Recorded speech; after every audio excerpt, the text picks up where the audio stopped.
take a look at this shocking poll. You're not going to believe your eyes, or maybe you will actually.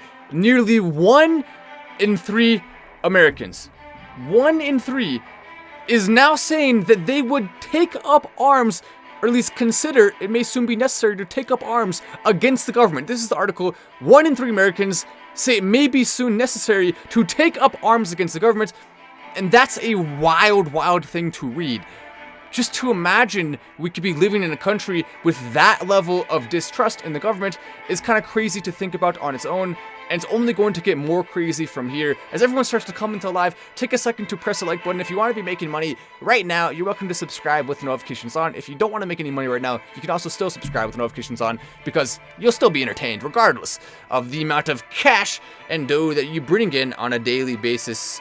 Nearly 1 in 3 is just a shocking stat, though. To see that many people are considering right now, over 100 million people, taking up arms against the government, it just shows you why we are in the position we're in now. Now, I don't personally condone any type of violence. I don't want to see the worst case scenario happen in this country or anywhere in the world. However, we do have to acknowledge the fact that the people who are upset have a right to be upset. All of us should be upset at the way the government is handling things. We're getting closer and closer to a dystopian China-like government, which is of course the exact opposite of what we want. Government overreach, corruption at the highest level that they think they can get away with. It's gotten worse and worse and worse. We're talking about theatrics over actual policy. It's getting to a point where we really have to call this out like crazy. And I'm going to show you a cryptocurrency update as well involving this that just shows you that the government is not just stopping with our simple freedoms, they're also coming for one of the most basic things that we need to function, a viable economic system that is not controlled by bureaucrats and constantly inflated by insane spending, which, by the way, every single president we've had for the last however many decades has spent way too much. We're talking about Republicans, we're talking about Democrats. That's what's so scary about it. You may think, okay, yeah, well, if you're a Democrat, maybe you think, okay, now that a Democrat's in office, we'll do better. If you're a Republican, you may think, now that a Democrat's in office, or now that a Republican's in office, rather, we'll do better now. But no, Trump, he spent a bunch of money, way over the budget in office. Obama spent crazy money. Joe Biden, crazy money. We're talking about ramping up spending to an insane level. You wonder why we have 9% inflation now. You wonder why it's so much harder to actually get paid a good wage at a job that you can actually live comfortably with. That is why, because they put a lot of that success on early, and then now we are having to pay the price, which was never worth it, because the price is not just an equivalent to what we were originally getting. It is now significantly more. It's very, very, very upsetting to see that, and so we have to definitely understand why there's so many people that are wanting to do that, even though that's not the best path. The best path is to just vote people out who are bad and vote people in who are good. Look at someone's economic plan. If they're planning to spend more than we are making, which by the way is approximately $3 trillion a year, if they're going to do the continued $4 trillion a year, even some years in the last few years have been $5 trillion, $6 trillion, crazy spending. If they do that, they need to be booted the heck out of office. But now let's go ahead and talk about where it hits home, which is of course cryptocurrency and what they're doing right now. Take a look at this. This is crazy. Coinbase faces SEC investigation now, and this is over cryptocurrency listings. Coinbase, the largest crypto exchange, is now facing scrutiny from the US government.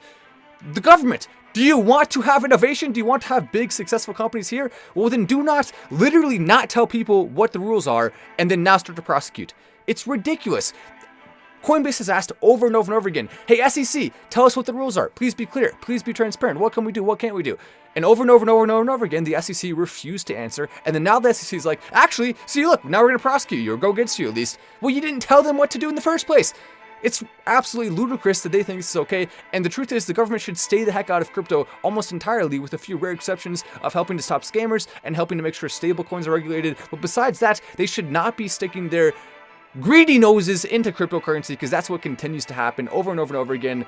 Government officials always choose themselves over us, or at least there are a few rare exceptions, but those are hard to come by these days, unfortunately. And they are choosing now to go against the people, against cryptocurrency, because it is better for all the bureaucrats. It's better for the people who run the current systems. They do not want the power taken away from them. And you know what? We're definitely going to put up quite a battle here. We will, of course, vote out everyone we possibly can. I think there's going to be a big reckoning with politicians come the next few election cycles, because we're not going to see the same type of stuff that used to work. People are tired and fed up of being lied to, of being told certain things are going to happen, of being tricked into voting based on things that don't actually matter rather than the most important issues like the economy, for example, which is really the only thing the government actually has true power over.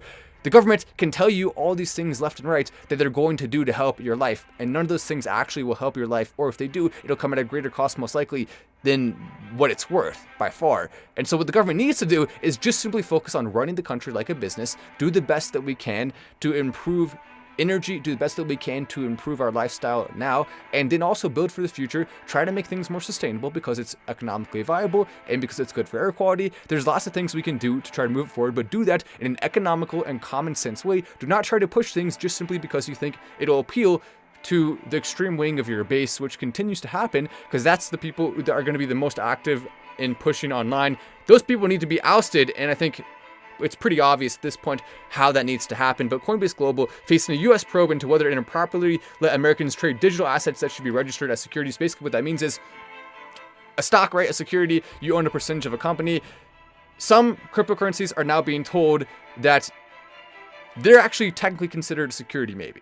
Which is like, okay, well, why didn't you tell us that already? Where did this come from before? All of a sudden, out of nowhere, now you're telling us that it's a security because you didn't say that before. You didn't have the rules clear. But technically, you could argue some of them may be, like, for example, if you literally have a company and you're running it through a cryptocurrency and you can own a percentage of the revenue, things like that. Yes, you do have to be careful in terms of your SEC evaluation, but at the same time, Coinbase has been as careful as they could not to list cryptocurrencies that did fall into that category. That's something that other people can list, right? If they are a registered exchange, which Coinbase does not need to be currently, which, by the way, makes it way more limited. By the way, KYC, all that stuff for Coinbase Wallet, for MetaMask Wallet, that could be something that they try to push in the future. It would be very unfortunate for them, all of them getting voted out, I believe, if they continue to do this massive overreach. But the U.S. Securities and Exchange Commission of Coinbase has increased since the platform expanded the number of tokens. Now there's over 150 tokens you can buy on there, and they're saying like 7 or so of them are technically being under investigation for being a security. All of this is bad for the cryptocurrency market, and it's good that they're fortunately not going to be able to go too far here. There are some senators who are pushing back hard against it. There are multiple famous people pushing back very hard against it as well. Let's go and take a look at some of that and what's happening. Mark Cuban, SEC regulation will be a nightmare, he claims, and he also is advocating for the SEC to stop, to end its silliness. There are some people in the government as well who are doing the same exact thing. The U.S. Securities and Exchange Commission themselves tweeted this out. Today we announce insider trading charges against the former Coinbase product manager, his brother, and his friend for perpetrating a scheme to trade ahead of multiple announcements regarding certain crypto assets that will be made available for trading on the Coinbase platform. So kind of crazy stuff already there. As we scroll down, you can see Senator Pat Toomey is fortunately coming to the defense of crypto here. More senators should do this. It shouldn't just be a partisan issue. It should be senators all across the board, politicians, congresspeople.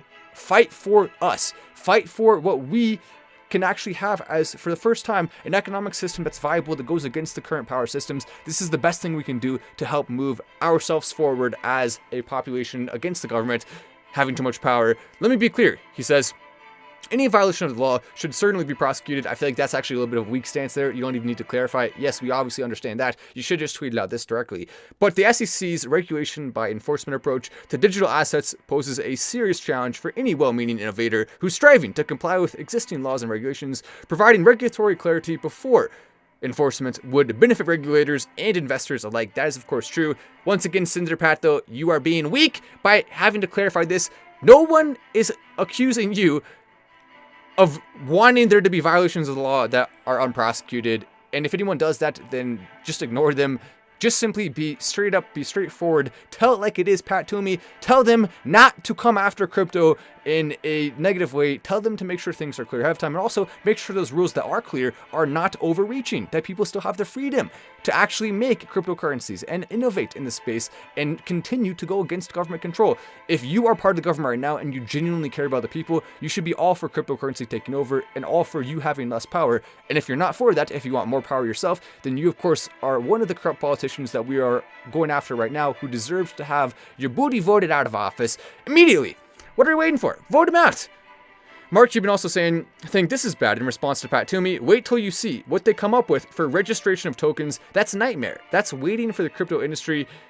How else do you keep thousands of lawyers employed and create reasons to ask for more tax for money? It really comes down to that.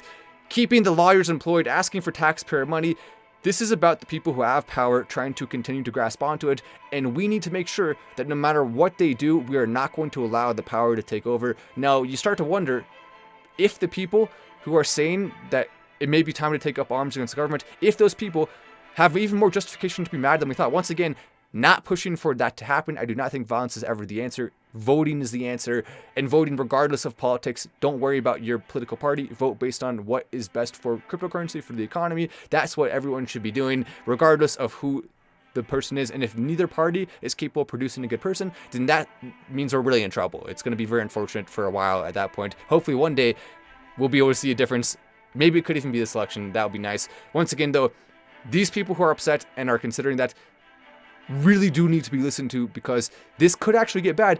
The last thing we want or need is for there to be some type of crazy conflict breaking down the country. That would be bad for all of us. But if people feel it's really necessary, then it will happen. And so the best thing to do to stop them from feeling like it's necessary is to actually have politicians do a good job. It's really simple at the end of the day. So we'll continue to push for that. And Mark, I do not think that the government will be able to run cryptocurrency. I think maybe that's a little bit of a too pessimistic way to look at it. But at the same time, Mark is making a point here. It's pretty obvious that this is what could happen. We need to fight very hard against it, or else it actually may end up being true. It's possible. I don't think the crypto people will let it happen. We will absolutely not go down without a swing.